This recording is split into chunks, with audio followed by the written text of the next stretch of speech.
Praise the Lord. Okay, Romans 5 and 17.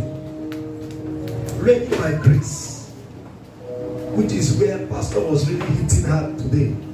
But you have to balance that grace. And then we talked of one part. For by one man's offense, death reigned by one. Much more they which receive what? Abundance of. You know, we said there were two reigning, is it not so? So death was reigning before. But when grace came, grace did not come alone. Grace is a full package.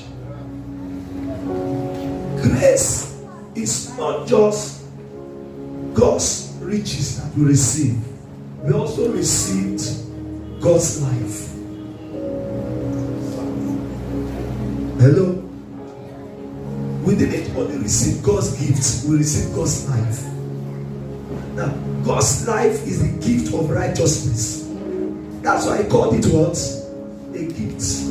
It is His own. He gave it to us. It is the gift of righteousness. Listen to me. So grace gives two things. Grace gives an attitude and grace gives an ability. Come with me, Colossians chapter 3 quickly. Let's read it from verse 8. Colossians chapter 3 from verse 8. But now, ye also put off all this. What should you put off?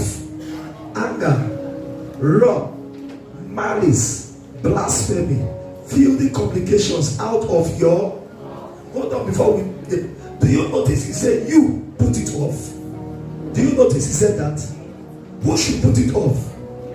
Come on, church, who should put it off? No, he didn't say we should pray for God to come and help us. Is that what he said?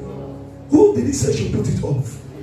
Because now you have received an attitude that is able to put this off, and that's the gift of righteousness. You now have what it takes to put all this off. You have it now. Did you hear what I said? I said you do what? Come on, I say you do what? Come on, I say you do what? Stop telling yourself I'm struggling. No. It's only a child that struggles with his clothes. Now God has given you what it takes, so you can look at anger and say, no, I will not be angry. You can look at wrath and say, that's not me. You can look at malice and say, that's not me. You can look at blasphemy, feel the complication. You can put all off like a switch. It goes off. Why? Because you put it off. Okay, go to verse 9. Lie not to one another. See that you have done what? Put off the old man with his. Do you understand? So you see what God did is that the gift of righteousness that He gave you the ability to put off the old man. Oh, catch this. He gave you the gift of righteousness. Now that you have received the gift of righteousness, you can by the gift of righteousness do what? Put off. So listen, if you take the gift of righteousness, don't put off the old man, it's now your problem.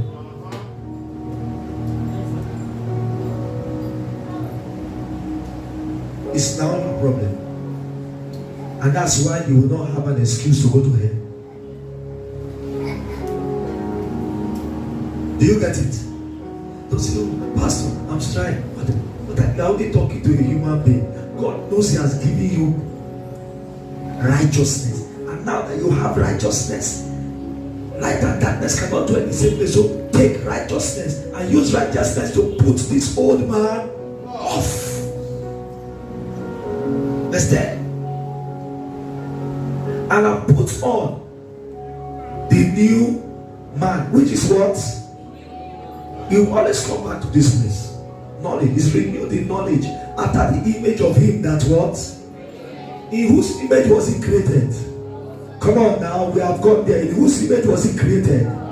So you must renew it in knowledge. You must renew it in knowledge. Do you understand? Okay, come on. Galatians 5 verse 19. Quickly. Galatians 5 verse 19. Galatians 5 verse 19. Thank you. Now the works of the flesh are manifest. Which are these?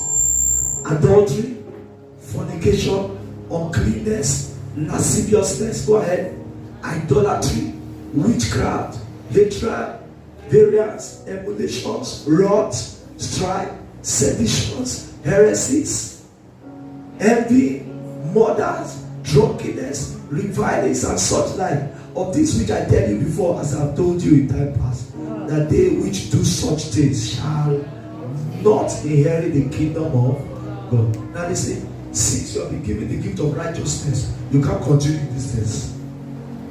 You now have all you need to put off these things. See, God didn't put off these things for you. Why? Because he gave you what it takes to put off these things. So that just like our relationship with God is like marriage. The woman, the will says on her own. So when you go to talk to us, I want to marry you. She willingly, after all the consideration, does what? Follow you. She does not follow you under compulsion. Compulsion is rape. It's kidnapping. You kidnap somebody. Do you understand? So after you see the love of the man, you take the love and follow him. After we have been given the righteousness of God, we take the righteousness of God and pursue all these things. So it is our responsibility to pursue these things. Stop saying I'm waiting upon God. Stop that. That's a lie. That's a deceit. You will never be able to live the life you should live if you keep that path. It's not light apart. I'm waiting on God. God will help me with this my anger. God will help me with this my drunkenness. Stop all that. We are deceiving ourselves. We have been given the gift of righteousness. Take that gift and use it to put all these things off. Do you understand that? That is the attitude of grace. That is the what? Attitude of what? Grace. The attitude of grace does not concern all these things. So don't say, it's the grace of God that is helping me. The grace of God is helping you in drunkenness. The grace of God has been helping you in anger, and the anger is increasing. The grace of God has been helping you in quarreling. The quarreling is increasing. If the grace of God helps a man who is quarreling, the quarreling will do what? Thank you. If the grace of God helps a man who is in anger, the anger will do what? Do you understand? So don't join wrong and right together. It won't work. So if you will reign by grace, then by grace you must deal with this rubbish.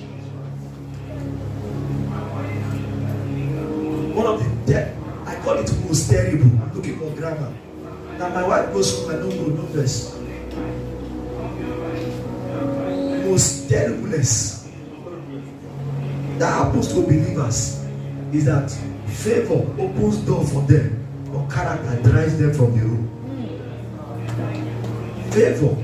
After pastor has prayed, they look at them, they say, come, you are welcome. But the moment they open their mouths, the character that comes out says, no, we don't want you to go. Then they begin to blame their father's house and their mother's house. It was character, not any house. Is that the spirit of grace is on you, but the attitude of grace is missing. The spirit of grace is on you, but the attitude of grace is missing. So say the attitude of grace is still missing. Get out of here. Go and get the attitude of grace before you come back. So people miss opportunities Not because God didn't open the door, but because they have not grown in the attitude of grace. This is an attitude. Stop saying, I can't take that rubbish. Who are you? Any man who can't take rubbish cannot take clean. So people are missing in the blessings of God. Not because God is not bringing it, but because the attitude with which they want to use to receive it cannot carry it. You must have the right attitude to carry what God is giving you. Do you understand? You know, like in our culture, African culture, I don't believe it. And for God to make sure that I will never believe this attitude, this culture, is that God gave me a daughter that uses left hand. Hand is hand. But in our culture in Africa, if they are giving you something and you take it with left hand, what would they say? Huh? Yeah. Don't want it. But not be God give the hand. Do you understand what I'm trying to say? Do you understand what I'm trying to say? In our African culture, by default, everybody must kneel down double, even if it's not your culture. What they are trying to say is there's an attitude with which you do what? Receive something. May you not miss your own. I say, may you not miss your own. So this thing, get the attitude of grace. Did you hear what I said? Get the attitude of what? Grace. Come on, tell your neighbor, get the attitude of grace. Tell him, get the attitude of grace. Now, grace has an attitude, but grace also has an ability. Because when you have the attitude of grace, you cannot function with the ability of the world. Come to 1 Corinthians. 1 Corinthians chapter 2, verse 1. 1 Corinthians chapter 2, verse 1. And I, brethren, when I came to you, came not with excellency of speech. Do you see there? Good oratory is very good, but it cannot help anybody. Listen to me. It's believers that are not understanding. This world is spiritual. It is either you are ruling by the Spirit of God or you are ruling by another spirit. But believers don't understand. So they are neither here nor. You are not for God. You are not for the devil. You are only a victim. Did you hear what I said? Listen. If I was not dying in God like this, then I better go and die with their cultic men. Because you must have a spirit backing you. If you don't have a spirit backing you, you can't reign. That is why first class is roaming the street begging. It's not by man's wisdom, not with the excellency of speech. Is by something else. I came not with you through excellency of speech or of wisdom. Do you see it? Declaring unto you the testimony of God. Go ahead, verse 2. For I determined not to know anything among you. Praise the Lord. Let's open our Bibles. Okay, thank you. For I determined not to know anything among you, say Jesus Christ and Him crucified. Okay, let's go to the next verse. Verse 3a. 1 Corinthians 2. Verse 3. And I was with you in what? Weakness. And in what? Fear. And in what? Should this man succeed? No. He has what? Weakness. He has fear. He has much trembling. Oh. And my speech and my preaching was not with enticing words of man's wisdom, but what? In the demonstration of the Spirit and of. Are you getting something? It was not with man's wisdom. It was not with his personal ability, but it was in the demonstration of power. Somebody say demonstration of power. Say demonstration of power. Come to Ephesians 3 verse 10. So that I can balance. Ephesians 3 verse 10. Are you there? To the intent that now unto the principalities and what? In heavenly places might be known by the church the manifold wisdom of God. The church of God was meant to carry the wisdom of God to the world. Simple. Did you hear what that? The church of God was meant to carry what? The wisdom of God to where? To the world. How? This wisdom comes from the place of the Spirit. Did I say school is not good? No. But if all you have is man's wisdom, you will fail. So Paul said, I came to you in the demonstration of power. Every time we talk of demonstration of power, the first place your mind goes to is healing and deliverance and miracles. That's not it about. That's why I always tell you that this thing is not about falling down. You might fall, you might not fall. That does not mean God didn't touch you. Stop that. We are so used to falling.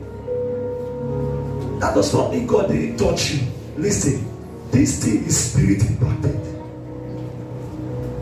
So for the believer, he gave unto us word of wisdom, word of knowledge.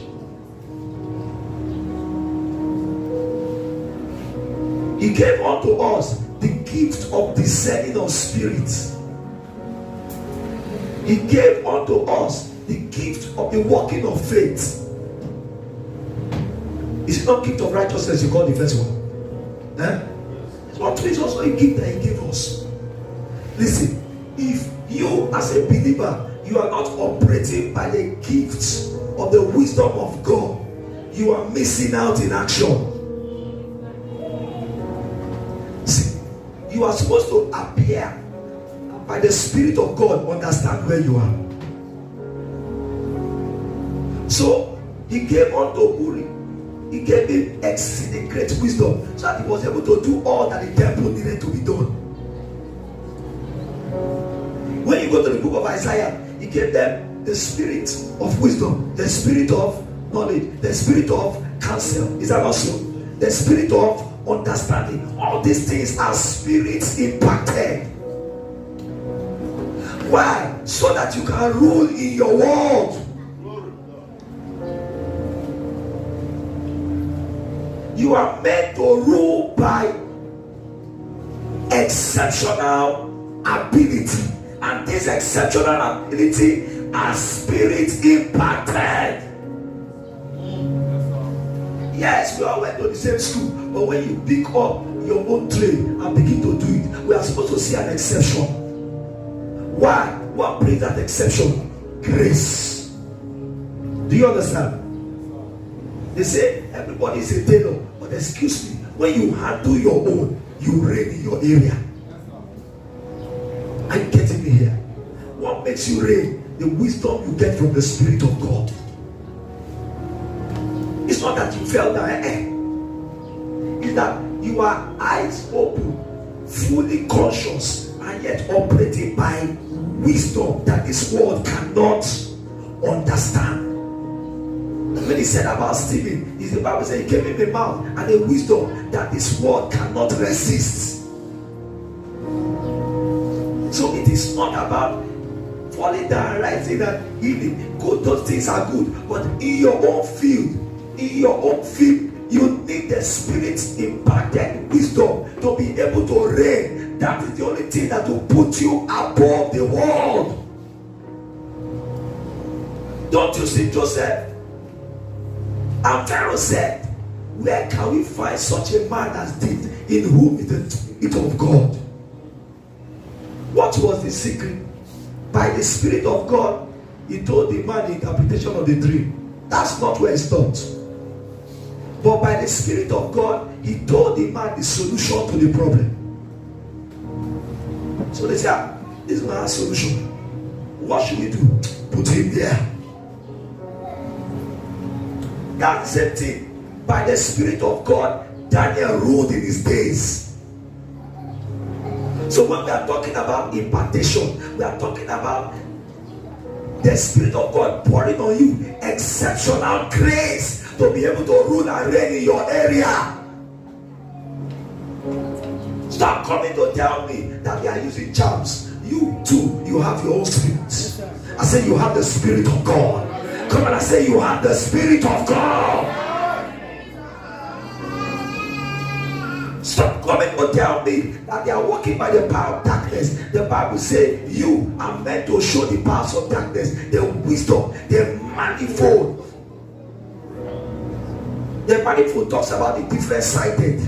Different-sided. This wisdom has different sides. It's not a one-straight jacket. This wisdom is able to operate in the area of music. This wisdom is able to operate in the area of sports. This wisdom is able to operate in the area of politics. This wisdom is able to operate in the area of government. This wisdom is able to operate in the area of education. This wisdom is able to operate in any area it meets itself. Whatsoever that hand findeth to do, you shall prosper. Why? This wisdom is in operation. This wisdom is in operation. This wisdom is in operation. This is the wisdom you were meant to operate with, not the worldly wisdom. So listen, do yourself a favor. Number one, spend long time praying the Spirit.